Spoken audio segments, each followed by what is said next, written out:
इस वक्त गाजा के लोगों को अब किसी पर यकीन नहीं रहा है। अरब देशों ने गाजा के साथ ऐसी चाल चली है कि पूरी दुनिया हैरान रह गई है। इस वक्त हमास को सबसे बड़ा खतरा इजराइल के बाद दो देशों से लग रहा है। हैरानी वाली बात तो यह है कि ये दोनों देश उसके सबसे बड़े मददगार माने जाते हैं।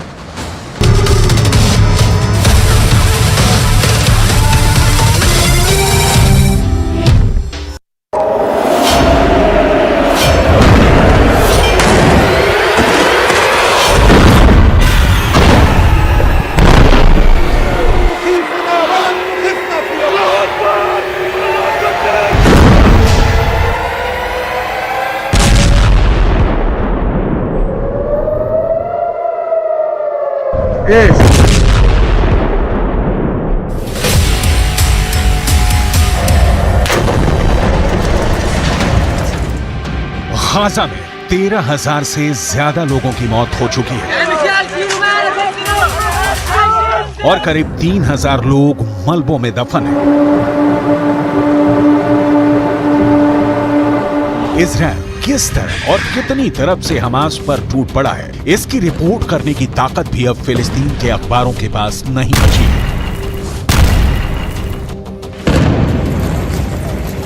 गाजा पट्टी के अंदर 40 से ज्यादा पत्रकार मारे जा चुके हैं और इजराइल फिलिस्तीन के अखबारों के पूरे नेटवर्क को ही तोड़ दे रहा है।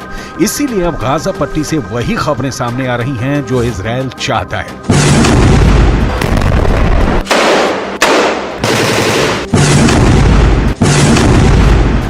इतने बुरी हालातों के बावजूद भी 57 इस्लामी मुल्क गाजा पट्टी के 20 लाख लोगों के जान और माल की सुरक्षा के लिए कुछ भी नहीं कर पा रहे हैं।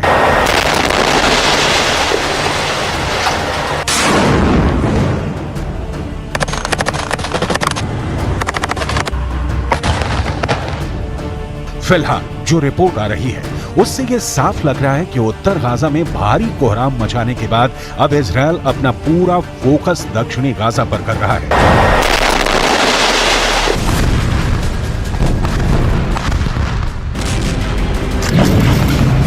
सवाल यह है, अगर उत्तर गाजा और दक्षिण गाजा दोनों में ही इंसानों के रहने लायक स्थितियां नहीं रहेंगी तो आखिर गाजा के लाखों लोग कहां जाएंगे?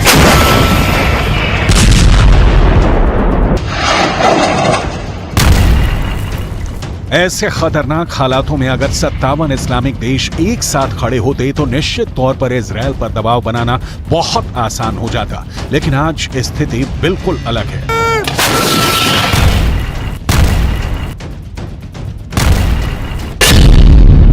एक तरफ सऊदी अरब है जो हमास का समर्थन करने वाले लोगों पर हंटर चला रहा है, तो दूसरी तरफ तुर्की के राष्ट्रपति एर्दोगान है जो दुनिया में जहां कहीं भी जाते हैं गाजा पट्टी के लोगों की बात करके भावुक हो जाते हैं।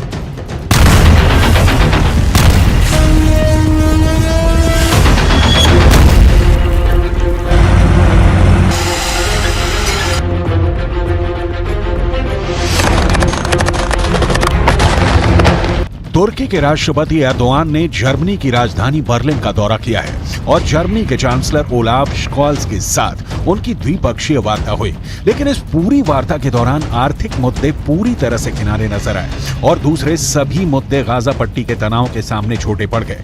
आखिर कैसे? तुर्की के राष्ट्रपति एर्दोगान हमास के पक्ष में पूरी इस्लामी दुनिया को एक करने के लिए बेचैन हुए जा रहे हैं। ये पूरी हकीकत आपको विस्तार से आगे बताएंगे, लेकिन सबसे पहले बात करेंगे सऊदी अरब की, जहां एक ऐसी घटना हुई है जिस पर यकीन करना नामुमकिन नजर आता है। एक ब्रिटिश एक्टर और प्रेजेंटर इस्लाह अब्दुल रहमान फिलिस्तीन के लोगों के लिए सहानुभूति व्यक्त कर रहे थे, लेकिन उन्हें सहानुभूति व्यक्त करने से भी रोका गया और सऊदी अरब की पुलिस ने उन्हें हिरासत में भी ले लिया।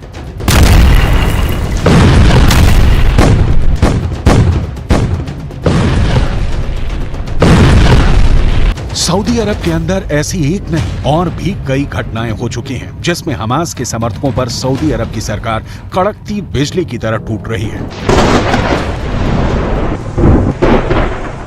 इस घटना ने पूरी इस्लामी दुनिया में एक हड़कंप सा मचा दिया है। दरअसल ब्रिटिश एक्टर इस्लाह अब्दुल रहमान उम्रा करने के लिए सऊदी अरब गए थे। सऊदी अरब के अंदर इस्लाह अब्दुल रहमान फिलिस्तीन के लोगों के साथ सहानुभूति जताने के लिए एक फिलिस्तीन काफिया पहने हुए थे। फिलिस्तीनी काफिया एक ऐसा कपड़ा होता है जो गले पर पहना जाता है और इसमें चेक होते हैं। फिलिस्तीन का आंदोलन करने वाले बड़े नेता यासिर अराफात अक्सर फिलिस्तीनी काफिया पहनते थे और ये फिलिस्तीनी काफिया एक तरह से यासिर अराफात की पहचान बन गया था। अब्दुल रहमान ने एक ऐसा ही फिलिस्तीनी काफिया सऊदी अरब के अंदर भी पहना हुआ था और इसीलिए सऊदी अरब की पुलिस ने उन्हें हिरासत में लिया और घंटों तक पूछताछ।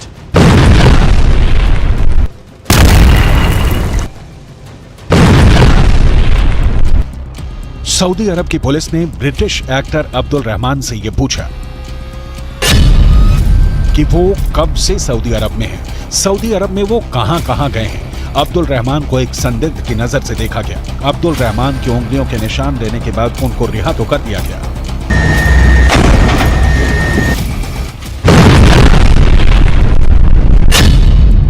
लेकिन उसके बाद वो बहुत ज्यादा भयभीत हो गए।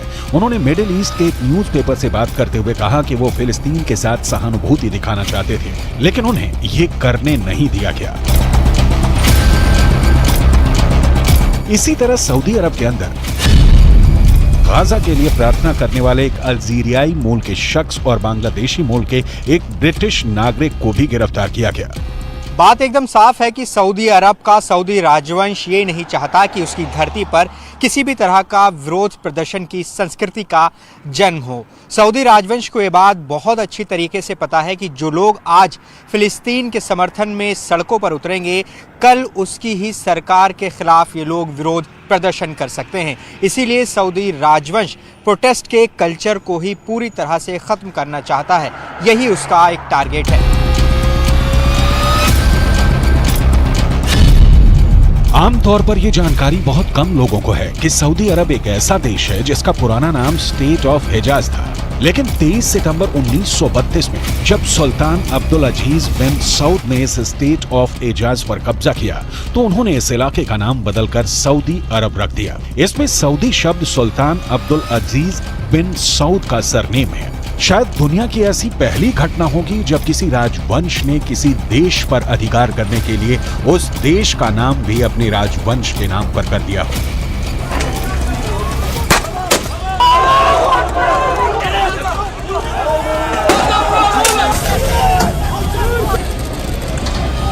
एक तरफ सऊदी अरब हमास के समर्थकों पर हंटर चला रहा है, उन्हें गिरफ्तार कर रहा है और उनको ये नसीहत दे रहा है कि किसी भी तरह का प्रदर्शन स्वीकार नहीं किया जाएगा। जबकि दूसरी तरफ तुर्की के राष्ट्रपति एर्दोआन पिछले एक महीने से लगातार आंसू बहा रहे हैं। Çünkü insana saygımız bizim। तुर्की के राष्ट्रपति एर्दोआन ने बर्लिन का दौरा किया और इस दौरान उनकी द्विपक्षीय वार्ता जर्मनी के चांसलर ओलाफ स्कोल्ज के साथ हुई है। एर्दोआन आर्थिक मुद्दों पर बातचीत करने के लिए बर्लिन आए थे, लेकिन सारा मामला खटाई में पड़ गया और सबसे ज्यादा मतभेद गाजा के मसले पर हो गए। जर्मनी को तुर्की के राष्ट्रपति एर्दोआन की वो बात सबसे ज्यादा नागवार गुजरी जिसमें एर्दोआन ने जर्मनी के इजराइल को किए जा रहे समर्थन को लेकर एक ऐतिहासिक तंज कसा। तुर्की के राष्ट्रपति एर्दोआन ने कहा कि जर्मनी इस अपराध बोध से ग्रस्त होकर के इजरायल का समर्थन करने के लिए मजबूर है कि दूसरे विश्व युद्ध में यहूदियों का जो नरसंहार हुआ उसमें जर्मनी के तानाशाह हिटलर की एक बहुत बड़ी भूमिका थी। यही बात किस तरह तुर्की के राष्ट्रपति ने संकेत में कही, जरा सुनिए। Eğer burada elimiz, kolumuz, dilimiz bağlı kalırsak bunun tarihi hesabını veremeyiz. Onun için bir borçluluk psikolojisi içerisinde İsrail-Filistin savaşını değerlendirmemek gerekir. Bakın ben rahat konuşuyorum. Çünkü bizim İsrail'e borcumuz yok. Borçlu olsak bu kadar rahat konuşamayız. Ama borçlu olanlar rahat konuşamıyorlar.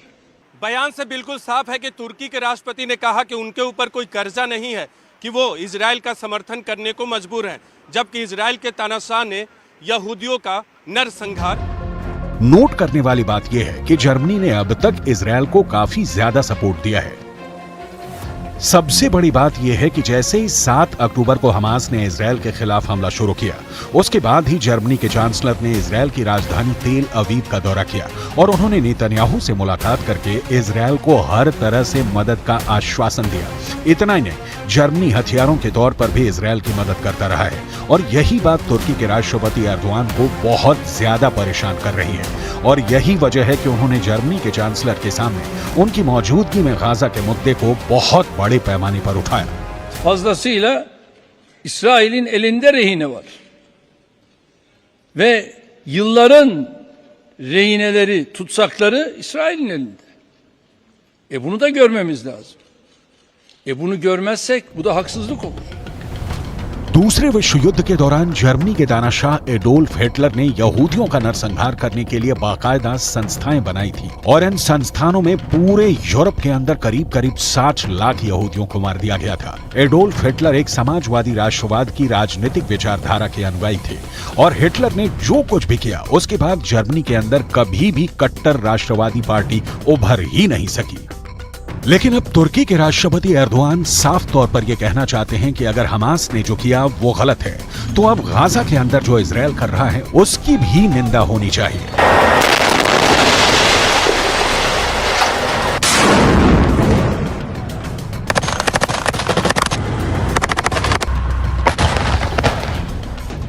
दूसरी तरफ Germany के chancellor भी इस मुद्दे पर पीछे नहीं हटे। उन्होंने भी एर्दोआन के सामने ही हमास की निंदा की, 7 अक्टूबर को हुए आतंकवादी हमले का जिक्र किया और हमास के पूरे खात्मे के इजरायली संकल्प को सही ठहराया।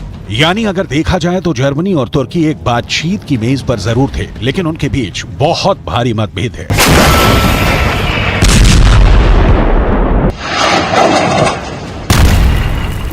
Ich will das noch einmal unterstreichen. Für uns jedenfalls bleibt es dabei, dass es jetzt notwendig ist, auch für eine langfristige, friedvolle Perspektive, dass die Hamas nicht mehr in der Lage sein kann, diese Aggressionshandlung vorzunehmen, wie wir sie am 7. Oktober gesehen haben. Wir sind, wie Sie merken, in guten Gesprächen miteinander, trotz unterschiedlicher Meinung. एक बात तो साफ है कि Gaza पट्टी और West Bank समेत पूरा फिलिस्तीन अकेले पड़ गया है और उनकी सुनने वाला या उनके जख्मों पर मरहम लगाने वाला कोई नहीं है। तुर्की हो, मिस्र हो, ईरान हो या जॉर्डन हो, वो जुबानी खर्च तो कर सकते हैं, लेकिन इजराइल के खिलाफ एक्शन लेने की हिम्मत अब तक किसी ने नहीं जुटाई है। रियाद के अंदर सऊदी अरब की अगुवाई में इस्लामिक देश का एक सम्मेलन हुआ था, जिसमें गाजा पट्टी के मुद्दे को प्रमुखता से उठाया गया, लेकिन इस पूरी बैठक के बाद भी घोषणा पत्र जारी नहीं हो पाया। यानी ये साबित हो गया कि इस्लामी देशों में गाजा पर कोई सहमति नहीं बन पाई है। अब ऐसे में इजरायल के पास पूरी ताकत है और उस ताकत का इस्तेमाल हमास के लड़ाकों पर क्रूरता पूर्वक किया जा रहा है।